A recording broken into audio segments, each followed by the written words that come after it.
Dear students, welcome to my new video. ഇന്ന് നമ്മൾ പഠിക്കുന്നത് ക്ലാസ് 6 സോഷ്യൽ സ്റ്റഡീസിൻ്റെ 14th ചാപ്റ്റർ, അതായത് last chapter, economic activities around us. നമുക്ക് ചുറ്റുപാടും നടക്കുന്ന സാമ്പത്തികമായിട്ടുള്ള പ്രവർത്തികളെക്കുറിച്ചാണ് നമ്മൾ പഠിക്കുന്നത്. അപ്പോൾ ഈ ലെസണിലേക്ക് പോകുന്നതിന് മുമ്പ് എല്ലാ ദിവസവും പറയുന്നത് എല്ലാവരും വീഡിയോ ഒന്ന് ലൈക്ക് ചെയ്തേക്കണം. ഒപ്പം തന്നെ ചാനൽ സബ്സ്ക്രൈബ് ചെയ്യാതെ ആരെങ്കിലും കാണുന്നുണ്ടെങ്കിൽ ചാനൽ ഒന്ന് സബ്സ്ക്രൈബ് ചെയ്തേക്കണേ. നമുക്ക് ലെസണിലേക്ക് പോവാം. The root of prosperity is economic activity. The lack of it brings materials distress. The absence of a fruitful economic activity endangers both current prosperity and future growth. കൗടില്യയുടെ Arthashastra എന്ന് പറയുന്ന പുസ്തകത്തിൽ പറയുന്ന ഒരു സെൻറ്റൻസ് ആണ് ഇത്. അതായത് നമുക്കറിയാം ചാണക്യൻ്റെ അർത്ഥശാസ്ത്രം, അദ്ദേഹം നല്ലൊരു എക്കണോമിസ്റ്റ് ആയിരുന്നു. അദ്ദേഹം പറഞ്ഞതാണ്, the root of prosperity is economic activity. നമ്മുടെ എല്ലാ അഭിവൃദ്ധിക്കും കാരണം സാമ്പത്തികമായിട്ടുള്ള പ്രവർത്തികളാണ്. ഇനി ഇതില്ലെങ്കിലോ, അത് ഇല്ലെങ്കിൽ നമുക്ക് കൂടുതൽ മെറ്റീരിയൽ ഡിസ്ട്രസ് ആണ് ഉണ്ടാക്കുന്നത്. അതായത് സാധനങ്ങൾ നമുക്ക് എന്താ പറയുന്നത്, ക്ഷാമം ഉണ്ടാവും. The absence of fruitful economic activity endangers both current prosperity and future growth. ഇപ്പോഴുള്ള അഭിവൃദ്ധിയും പിന്നെ ഭാവിയിലേക്കുള്ള നമ്മുടെ വളർച്ചയും എല്ലാം എക്കണോമിക് ആക്ടിവിറ്റീസിനെ ഡിപ്പെൻഡ് ചെയ്ത. ഇതില്ലെങ്കിൽ ഇതൊന്നും ഇല്ല. അതായിരുന്നു അദ്ദേഹം പറഞ്ഞത്. അപ്പോൾ ഒരു സാമ്പത്തിക ഘടന, ഒരു രാജ്യത്തിൻ്റെ സാമ്പത്തിക ഘടനയിൽ ഈ എക്കണോമിക് ആക്ടിവിറ്റീസിന് എന്തുമാത്രമാണ് പങ്കുള്ളതെന്നാണ് പറയുന്നത്. അപ്പോൾ ഇതിനകത്തിലെ ക്വസ്റ്റ്യൻസ് നമ്മൾ ഡിസ്കസ് ചെയ്യുന്ന എന്തൊക്കെയാണെന്ന് നോക്കാം. How are economic activities classified? Economic activities എത്ര തരമുണ്ട്? What differentiate these activities to be grouped into sectors? ഇങ്ങനെ നമ്മൾ പല രീതിയിൽ പല ഗ്രൂപ്പുകളായിട്ട് ഇത് മാറ്റിയിരിക്കുന്നതിൻ്റെ വ്യത്യാസങ്ങൾ എന്താ? അതായത് ഓരോ ഗ്രൂപ്പിൻ്റെയും വ്യത്യാസം. How are the 3 sectors inter connected? ഈ 3 എക്കണോമിക് ആക്ടിവിറ്റീസും അല്ലെങ്കിൽ 3 തരത്തിലുള്ള ഗ്രൂപ്പുകൾ, എക്കണോമിക് ആക്ടിവിറ്റീസിൻ്റെ 3 ഗ്രൂപ്പുകൾ എങ്ങനെയാണ് അങ്ങോട്ടും ഇങ്ങോട്ടും കണക്ട് ചെയ്യപ്പെട്ടിരിക്കുന്നത്? ഇത്രയും കാര്യങ്ങളാണ് നമ്മൾ ഈ ലെസണിൽ നോക്കുന്നത്. നമ്മൾ മോണിറ്ററി വാല്യൂവിനെ കുറിച്ച് നമ്മൾ കഴിഞ്ഞ ചാപ്റ്ററിൽ പഠിച്ചാണ് കേട്ടോ. ഇനി നിങ്ങളത് കേട്ടിട്ടില്ലെങ്കിൽ ആ ലെസൺ ഒന്ന് കേൾക്കുന്നത് നന്നായിരിക്കുമേ. We also learn about the importance of non economic activities. Non economic ആക്ടിവിറ്റീസിനെ കുറിച്ച് നമ്മൾ പറഞ്ഞത്, അതായത് സാമ്പത്തികമായി വരുമാനം നമുക്ക് കിട്ടാത്ത കുറേ ജോലികളെക്കുറിച്ചും പറഞ്ഞായിരുന്നു. To understand these activities, better us will learn how economic activities are classified and the difference them in this chapter. അപ്പോൾ ഇതിനകത്തിൽ നമ്മൾ പഠിക്കുന്നത് എന്തൊക്കെ ഡിഫറൻസുകളാണ് അല്ലെങ്കിൽ എന്തൊക്കെ എക്കണോമിക് ആക്ടിവിറ്റീസാണ് നമ്മുടെ സാമ്പത്തിക ഘടനയെ മുന്നോട്ട് കൊണ്ടുപോകുന്നത് എന്നാണ്.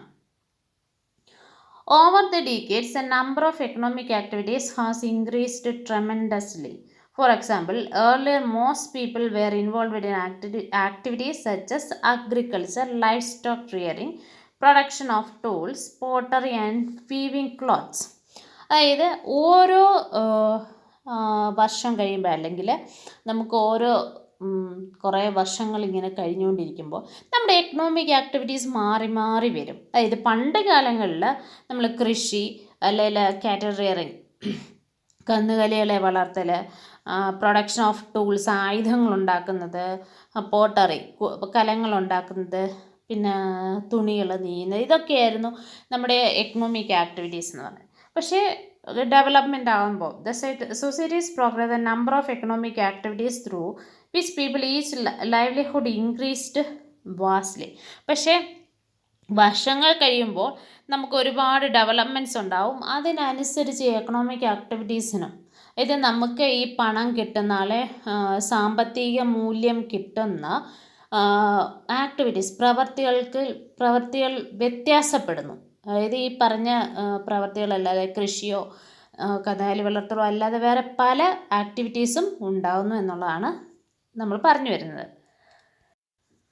Today there are diverse economic activities such as manufacturing, computer, mobile phone, drones, working in banks, schools, hotels, driving various type of vehicles for transportation, making furniture, tailoring, clothes using machines, creating software, repairing refrigerator, washing machines, etc. Classifying all these activities help in understand how the function links they have with each other. ഇനി നമ്മൾ പറഞ്ഞു വർഷങ്ങൾ കഴിയുമ്പോൾ അല്ലെങ്കിൽ ഓരോ കാലഘട്ടത്തിനനുസരിച്ച് ഈ economic activities മാറുന്നു എന്ന് നമ്മൾ പറഞ്ഞു. അതായത് അഗ്രികൾച്ചർ, ലൈഫ് സ്റ്റോക്സ് ഹിയർ, അതായത് കന്നുകാലി വളർത്തൽ, ഇതൊക്കെ അല്ലാതെ ഇപ്പം നമ്മൾ എന്തൊക്കെയാണ് നടത്തുന്നതെന്നാണ് പറയുന്നത്.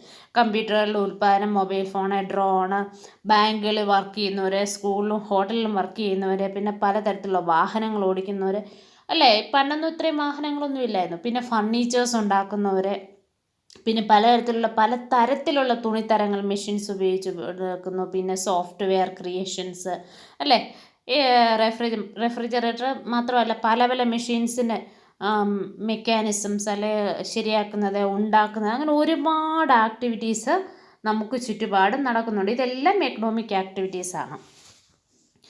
ഇനിയും എക്കണോമിക് സെക്ടർ എന്താണെന്ന് പറയുന്നത്, broad group that include various activities that help with is economic prospect of a nation.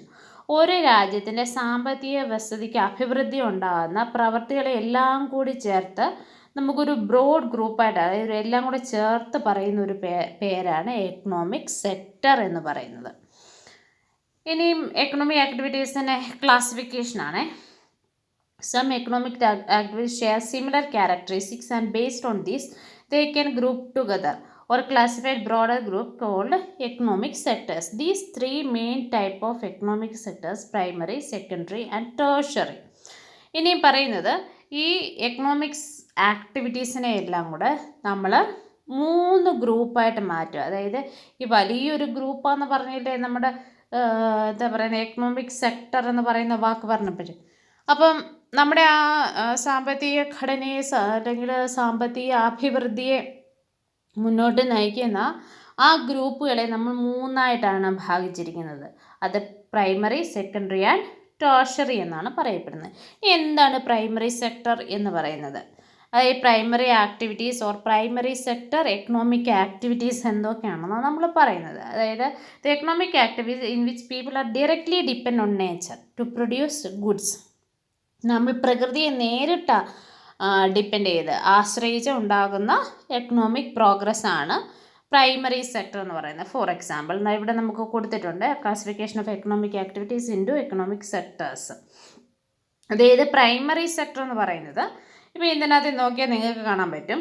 Agriculture, നമുക്ക് മൈനിങ്, പിന്നെ അതുപോലെ താഴോട്ട് വരുന്നത് ഫിഷിങ്, റേസിങ് ലൈഫ് സ്റ്റോക്സ്, അതായത് കന്നുകാലികൾ ഒക്കെ വളർത്തുന്നത്.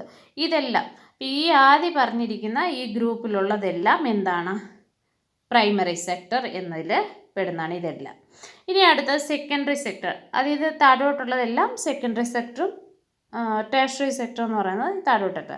അപ്പോൾ ഓരോന്നും നമുക്ക് സെക്കൻഡറി സെക്ടറിൽ എന്തൊക്കെയാണ് വരുന്നത്? Construction, manufacturing, water supply, solar power, electricity production, ഇതെല്ലാം സെക്കൻഡറി സെക്ടറിൽ വരുന്നതാണ്.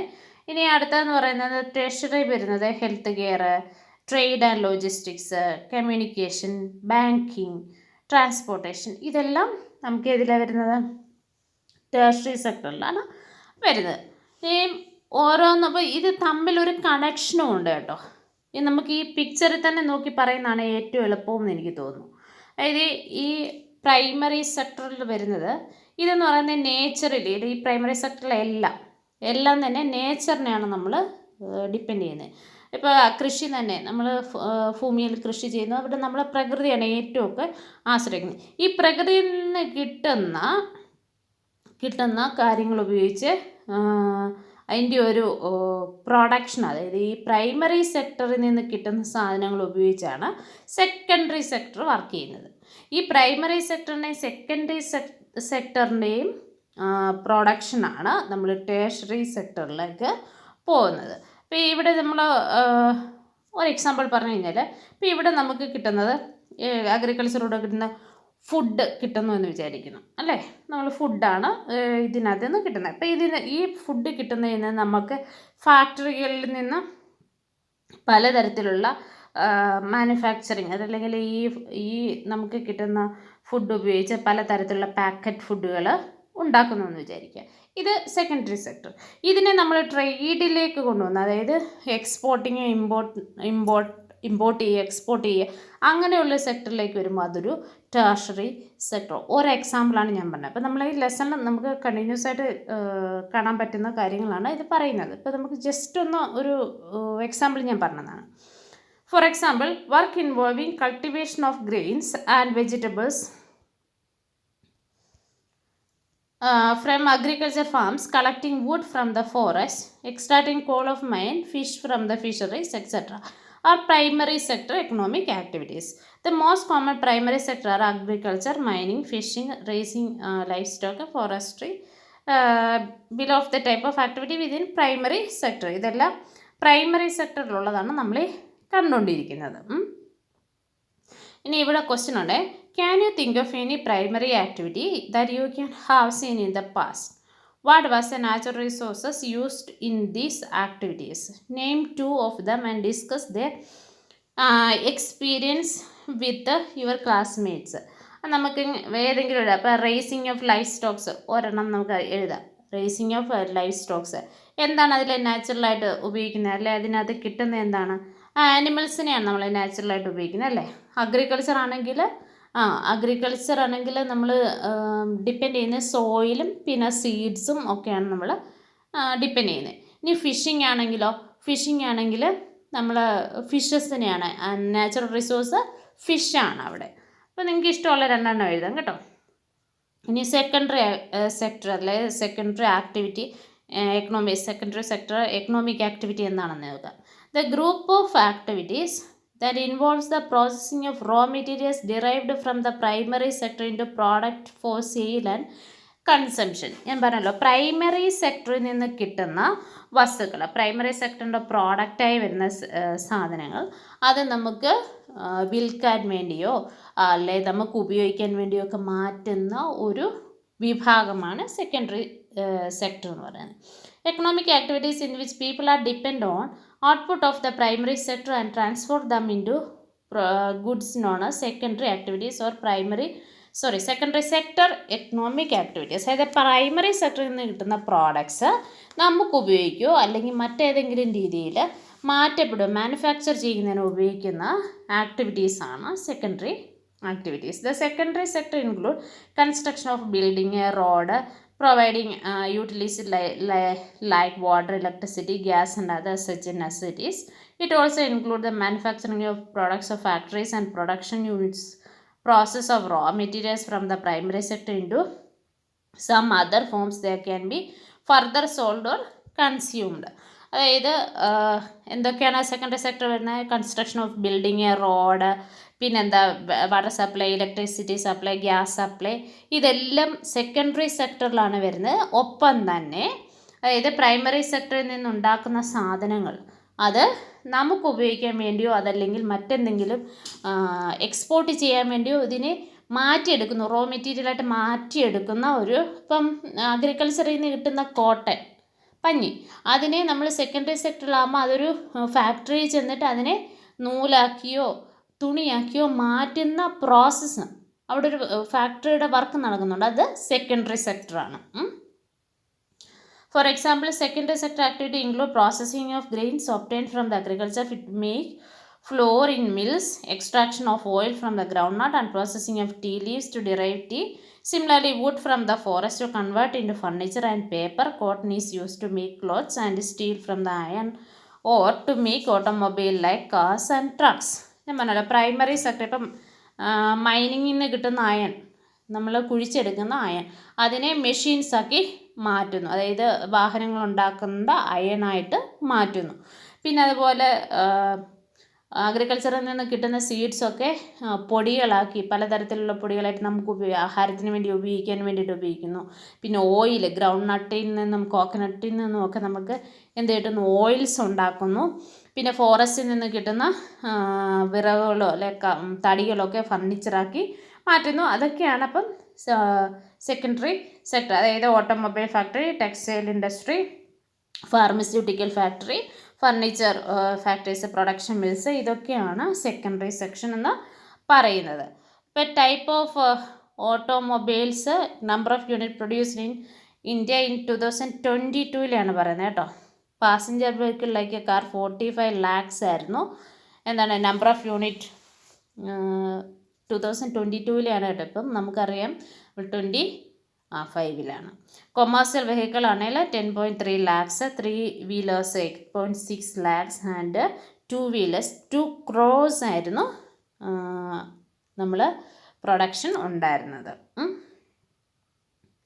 ഇനി നമുക്ക് സെക്കൻഡ് ഏതെങ്കിലും രണ്ടെണ്ണത്തിനെ കുറിച്ച് എഴുതാനുണ്ട് കേട്ടോ, എന്തൊക്കെയാണെന്നുള്ളത്. നമുക്ക് ഇത്രയും പറഞ്ഞു തന്നത് നിങ്ങൾക്ക് ഇഷ്ടമുള്ള ഏതെങ്കിലും രണ്ടെണ്ണം എഴുതാം. ഇനി tertiary activities. All these economic activities that provide support to the people involve primary and secondary activities are called tertiary activities or tertiary sector economic activities. Tertiary sector, the group of activities that involve the provision of services which complement both the primary and secondary such as transportation, banking and management of business. ഇപ്പം ഈ primary സെക്ടറിനെ secondary സെക്ടറിനെ support ചെയ്യുന്ന അടുത്ത economic സെക്ടറാണ് ഏത്? Tertiary sector എന്ന് പറഞ്ഞാൽ. ഇപ്പോൾ agriculture തന്നെ നമ്മൾ പറഞ്ഞല്ലോ. ഇപ്പോൾ ഏതെങ്കിലും ഇപ്പം നമ്മൾ ക്ലോത്തിങ്ങിനെ കുറിച്ച് തന്നെ പറയാം. കോട്ടൺ എടുക്കുന്നു, അത് അഗ്രികൾച്ചറിൽ നിന്ന് കിട്ടുന്നു. സെക്കൻഡറി സെക്ടറിൽ അത് ഫാക്ടറികളിൽ തുണിയാക്കി മാറ്റുന്നു. ഇനി ടേർഷ്യറി സെക്ടറിൽ ഈ തുണിയെ നമുക്ക് പല പല സ്ഥലങ്ങളിലേക്ക് എത്തിക്കേണ്ടതുണ്ട്. അതിനൊരു ട്രാൻസ്പോർട്ടേഷൻ വേണം അല്ലേ, ഒരു സ്ഥലത്തു നിന്ന് വേറൊരു സ്ഥലത്തേക്ക് കൊണ്ടുവന്നത്. അപ്പോൾ ഈ പ്രൈമറിയും സെക്കൻഡറിയുമായിട്ടുള്ള സെക്ടറിനെ സപ്പോർട്ട് ചെയ്യുന്ന എക്കണോമിക് ആക്ടിവിറ്റിയാണ് ടേർഷ്യറിയിൽ നടക്കുന്നത്.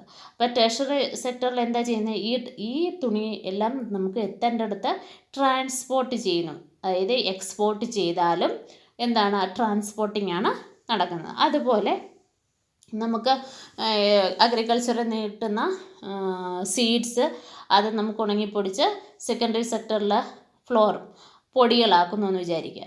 ഈ പൊടികളെ എന്ത് ചെയ്യുന്നു? പാക്കറ്റുകളിലാക്കി ഫാക്ടറികളിൽ നിന്ന് പലതരത്തിലുള്ള സ്ഥലങ്ങളിലേക്ക് കൊണ്ടുപോകുന്നു. പല രീതിക്ക് വേണ്ടിയിട്ട് കൊണ്ടുപോകുന്നു. അപ്പോൾ അത് ടേർഷ്യറി സെക്ടർ.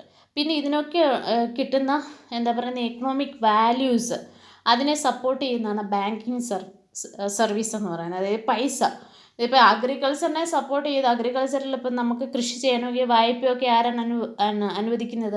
ബാങ്കുകാർ. അപ്പോൾ ഈ പ്രൈമറി സെക്ടറിനെയും സെക്കൻഡറി സെക്ടറിനെയും സപ്പോർട്ട് ചെയ്യുകയാണ് അവർ ചെയ്യുന്നത്. അപ്പോൾ ഒരു ഫാക്ടറി എനിക്ക് തുടങ്ങണം, ഞാൻ ബാങ്കിൽ നിന്ന് ലോൺ എടുക്കുന്നു.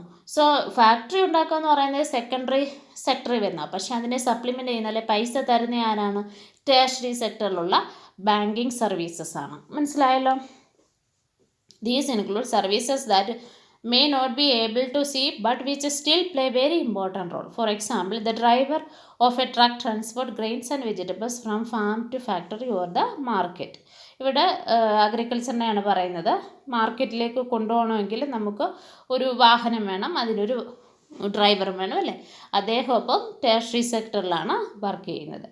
The fruit or vegetables vendors sell the farm produce to household consumers. Similarly, doctors, nurses, teachers, lawyers, and pilots provide their services to these who need them. These are the technicians who repair the service electronic items including mobile phones and televisions, mechanics who repair vehicles like cars and tractors, and electricians who ensure regular supply of electricity. These services make our lives easier. And tertiary സെക്ടറിലാണ് teachers, lawyers, doctors, nurses, pilots, അതായത് services എല്ലാം അതിലാണ് വരുന്നത്. പിന്നെ അതുപോലെ electronics items എല്ലാം service ചെയ്യുന്ന ആൾക്കാർ, വാഹനങ്ങൾ ശരിയാക്കി കൊടുക്കുന്ന ആൾ, ഇതെല്ലാം tertiary സെക്ടറിലാണ്. And similarly, communication services through mobile and internet, software development, services of hotel, restaurant, bank, hotels, airport, shops, warehouses എന്താണെന്ന് അറിയാമോ? അതായത് സാധനങ്ങളൊക്കെ നമ്മളിപ്പോൾ പറഞ്ഞില്ലേ, അരി സാധനമൊക്കെ അതൊക്കെ ലാർജ് സ്റ്റോക്കായിട്ട് വെച്ചിരിക്കുന്ന സ്ഥലം. Large building used for storing products before they are sold. അതായത് ഈ സാധനങ്ങളെല്ലാം അരിയും സാധനങ്ങളും ഒക്കെയുള്ള സാധനങ്ങൾ, ഞാനൊരു എക്സാമ്പിളാണ് അരിയും സാധനങ്ങളും പറയുന്നത്. അതിൽ നിന്ന് ആ സാധനങ്ങളൊക്കെ വലിയ ബിൽഡിങ്ങുകളിൽ സൂക്ഷിച്ച് വെക്കും. അതിനെ നമ്മൾ വെയർ ഹൗസസ് എന്നാണ് പറയുന്നത്. അതെല്ലാം ആ സർവീസസ് എല്ലാം സർവീസ് സെക്ടറിനാണ് എന്ത്? ടേർഷ്യറി സെക്ടർ എന്ന് പറയുന്നത്. അപ്പം നമുക്ക് ഒറ്റ വാക്കി പറയുന്ന കാര്യമാണ് ടേർഷ്യറി സെക്ടർ എന്ന് പറയുന്നത് സർവീസ് സെക്ടറാണ്. ഇനി ഇൻ്റർഡിപ്പെൻഡൻസ് ഓഫ് എമംഗ് സെക്ടേഴ്സ്, ഈ സെക്ടേഴ്സ് തമ്മിലൊരു ബന്ധമുണ്ട് എന്നാന്ന് നോക്കാം. The 3 types of economic activities or economic sectors play an important role in the progress of conversion of natural raw materials into finished products or final consumption. അതായത് തുടക്കം മുതൽ ഒടുക്കം വരെ എല്ലാം കണക്റ്റഡ് ആയിട്ടിരിക്കുന്നു. Let us go to the imaginary excursion to the village to the Anand district of Gujarat to study the interesting example where we will understand how the 3 sectors are interconnected and support each other. നമ്മൾ ഈ 3 സെക്ടേഴ്സും എങ്ങനെ ഇൻ്റർകണക്ട് ചെയ്യുന്നു എന്നുള്ളതിന് ഒരു എക്സാമ്പിളായിട്ട് നമുക്ക് ഗുജറാത്തിലെ ആനന്ദ് ഡിസ്ട്രിക്റ്റിലേക്കാണ് പോകുന്നത് കേട്ടോ. ഇതെന്താണെന്ന് ഇത് നമുക്കെല്ലാം പരിചയമുള്ള ഒരു പ്രോഡക്റ്റിനെ കുറിച്ചാണ് പറയുന്നത് കേട്ടോ. Dairy cooperative farm from farm to plate. These days the farmers in the Gujarat greet the day with the clinging of milk pails and happy moos of their best friends, their cows and buffaloes. Cows have a special place in lives of the farmers and their families. The farmers milk the cow and sell their milk to the dairy nearby. At the end of the month, they get paid for the milk based on its guarantee and quality. How this was not the case about 50 years ago. അതായത് ഈ diary എന്ന് പറയുന്നത് എന്താണെന്ന് അറിയാമോ? A place where the milk is collected and stored. Dairy farms എന്നൊക്കെ നമ്മൾ കേട്ടിട്ടില്ലേ? അതായത് നമ്മൾ എഴുതുന്ന ഡയറി അല്ല കേട്ടോ, സ്പെല്ലിംഗ് വ്യത്യാസമുണ്ട്. അപ്പം ഇത് എന്താണെന്നറിയാമോ? പാല് അല്ലെ പാലുൽപ്പന്നങ്ങൾ സ്വീകരിക്കുന്ന സ്ഥലത്തിനെയാണ് ഡയറി എന്ന് പറയുന്നത്. അപ്പോൾ ഇവിടെ ഗുജറാത്തിലുള്ള അവിടെ കൂടുതലും പാൽ കച്ചവട കൃഷിക്കാരാണുള്ളത്. അപ്പോൾ അവരുടെ പശുവിനെ എരുമയൊക്കെ കറക്കുന്ന പാൽ അവർ തൊട്ടടുത്തുള്ള ഡയറിയിൽ, ഇപ്പോൾ ഈ ഡയറി എന്ന് പറയുന്ന സ്ഥലം ഈ പാലെല്ലാം കളക്ട് ചെയ്യുന്ന സ്ഥലമാണ്. ആ സ്ഥലത്ത് ഇവർ കൊണ്ടു കൊടുക്കും. ഇവരിതിൻ്റെ എല്ലാം ക്വാളിറ്റി എല്ലാം നോക്കിയിട്ട് എഴുതി വെക്കും. മാസാവസാനമാകുമ്പോൾ ഇവരുടെ പാലിൻ്റെ ക്വാളിറ്റി അനുസരിച്ച് എല്ലാ ഫാർമേഴ്സിനും പൈസ കൊടുക്കുകയും ചെയ്യും. പക്ഷേ 50 വർഷം മുമ്പ് ഇതിങ്ങനെ അല്ലായിരുന്നു എന്നാണ് പറയുന്നത്. This is an amazing story of milk cooperative named Anand Milk Union Limited. അങ്ങനെ ഒരു പേര് കേട്ടിട്ടില്ലെങ്കിലും ഈ ഒരു പേര് നിങ്ങൾ കേട്ടിട്ടുണ്ടായിരിക്കും, അമുൽ. അപ്പോൾ അമുൽ എന്ന് പറയുന്ന എന്താ പറയുന്നത് ഒരു കമ്പനിയെക്കുറിച്ചാണ് പറയുന്നത്. കോപ്പറേറ്റീവ് കമ്പനിയാണ്. In the year of 1940 farmers in the Anand district would sell milk to neighbouring village. ഏകദേശം 1940 കാലഘട്ടങ്ങളിൽ ഇത് ഈ അനന്ത് വില്ലേജിലുള്ള ആൾക്കാർ അവരുടെ ഈ പാലെല്ലാം തൊട്ടടുത്തുള്ള വില്ലേജുകളിലായിരുന്നു കൊടുക്കുന്നത്. They would have to cycle to walk nearby village to sell the milk under scorching heat. As you know, milk spoils or curdle very fast in hot weather. The farmers had to sell the milk quickly before it would spoil. This was a lot of effort for the small amount of money they would earn. അപ്പോൾ ഇവർ ഈ തൊട്ടടുത്ത village വരെ പോകണ സമയം എടുക്കും അല്ലേ? ഇപ്പം നമുക്കറിയാം പാല് പെട്ടെന്ന് ചീത്തയായി പോകുന്ന ഒരു സാധനമാണ്, പ്രത്യേകിച്ച് ഹോട്ട് വെതറിൽ. അപ്പോൾ ഇവർ ഇത് കൊണ്ടുപോയി പലപ്പോഴും ഇവർക്ക് ഭയങ്കര നഷ്ടമായിരുന്നു, ഈ ഫാർമേഴ്സിന് ഭയങ്കര നഷ്ടമായിരുന്നു ഉണ്ടായിരുന്നത്. So they depend on people call middle men who would buy the milk in bulk and major price from the farmers and sell it in the market. Many times the farmers felt cheated and harassed by the middlemen. അപ്പം ആ സമയത്ത് അവർക്ക് എന്താ ചെയ്യുന്നതെന്നറിയാം, ഇവർ ഇടനിലക്കാരായിട്ടുള്ള കുറേ ആൾക്കാരുണ്ടായിരിക്കും. ആ ആൾക്കാർ ഈ ഫാർമേഴ്സിൻ്റെ കയ്യിൽ നിന്ന് പാല് വാങ്ങിച്ചിട്ട് ഇവരെന്ത് ചെയ്യും, ഇതൊരു മൊത്തം കൂടെ പല സ്ഥലങ്ങളിൽ കൊടുക്കും. പക്ഷേ പ്രശ്നം എന്താണെന്ന് പറഞ്ഞാൽ ഈ മിഡിൽ നിൽക്കുന്ന ആൾക്കാർ, അതായത് മധ്യസ്ഥതയായിട്ട് നിൽക്കുന്ന, അതായത് ഈ ഫാർമേഴ്സിൻ്റെ കയ്യിൽ നിന്ന് പാല് വാങ്ങിക്കുന്ന ആൾക്കാർ ഫാർമേഴ്സിന് കറക്റ്റായിട്ട് പേയ്മെൻറ്റ് കൊടുക്കാറില്ല. അവരെ പലപ്പോഴും ചതിക്കാറാണ് പതിവ്. One day the farmers collectively approached Sardar Vallabhbhai Patel, the prominent national leader, with their problems and advised them to form cooperative to become independent and stop relying on middlemen. ഇങ്ങനെ പോയപ്പോൾ ഇവർക്ക് ഭയങ്കര നഷ്ടം ഉണ്ടായപ്പോൾ അവരെന്ത് ചെയ്തു, നമ്മുടെ അയൺ മാൻ ഓഫ് ഇന്ത്യ നമ്മുടെ സർദാർ വല്ലഭായ് പട്ടേലിനെ കാണുകയും ഒരു കോപ്പറേറ്റീവ് സൊസൈറ്റി, സഹകരണ സംഘം രൂപീകരിക്കുകയും ചെയ്യും. As a cooperative the farmers would be able to buy and sell milk as a group, taking care of the entire operation of milk collection, processing and distribution of themselves. The farmers took Sardar Patel's advice. അങ്ങനെ സർദാർ വല്ലഭായ് പട്ടേലിൻ്റെ ഉപദേശം അനുസരിച്ച് അവരൊരു സംഘം ഉണ്ടാക്കിയാണ്.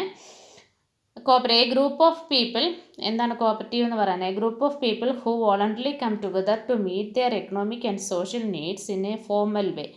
ദേ own the cooperative and decisions taken by members of collectively. അതായത് കുറേ ആൾക്കാർ ഒരുമിച്ച് ചേർന്ന് നടത്തുന്ന ഒരു ഗ്രൂപ്പായിട്ട് നടത്തുന്ന ഒരു സ്ഥാപനം എന്ന് വേണമെങ്കിൽ പറയാം. Amul was set up 1946 under the leadership of Tribhuvan Das Patel, lawyer and freedom fighter, and Dr. Varghese Kurian, an engineer who was working as a dairy factory in Mumbai. Doctor Varghese കുര്യനെ കുറിച്ച് നമ്മൾ നേരത്തെ കിട്ടുന്ന അദ്ദേഹം മലയാളിയാണ്. വൈറ്റ് റെവല്യൂഷൻ എന്ന് പറയുന്ന revolution, അതായത് പാലുൽപ്പന്നങ്ങൾക്കും വേണ്ടിയിട്ട് നടന്നൊരു റെവല്യൂഷനാണ് വൈറ്റ് റെവല്യൂഷൻ.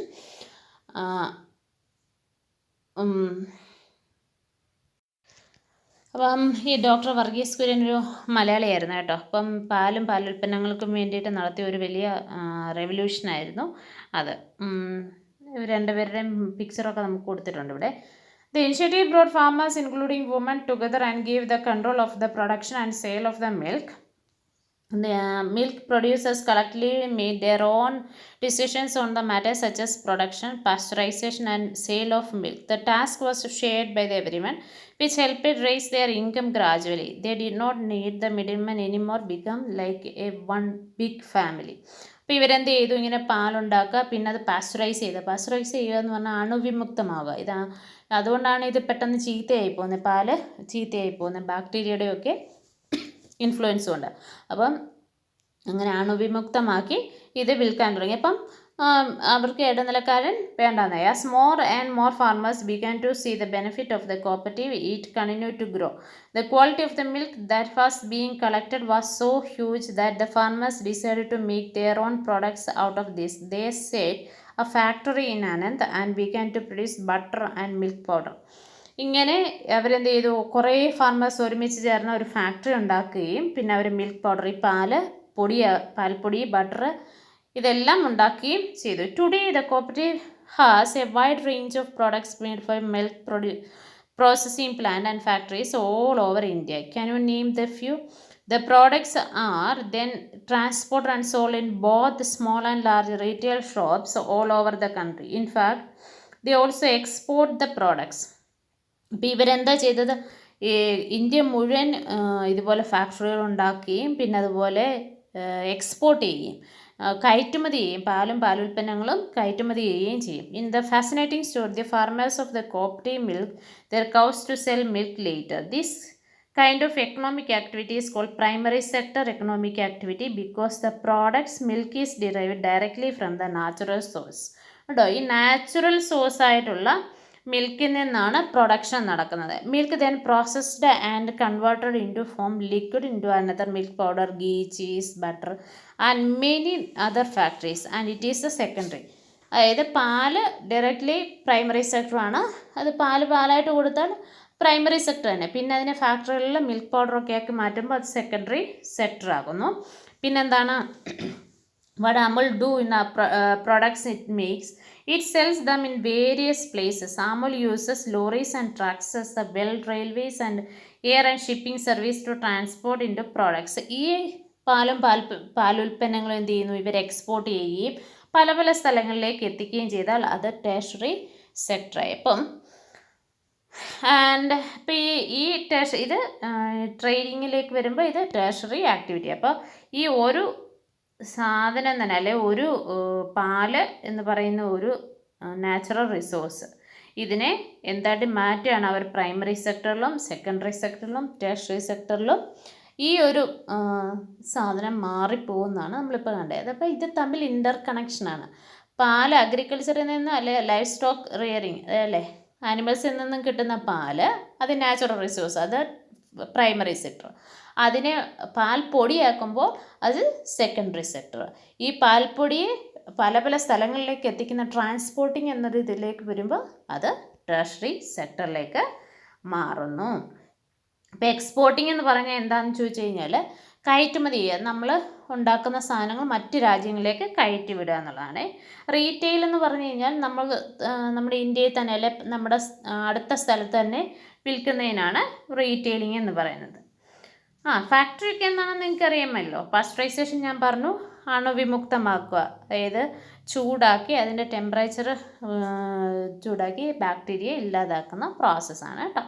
അപ്പോൾ നമ്മുടെ ലെസൺ ഇവിടെ തീരുകയാണ്. Thank you and have A nice day.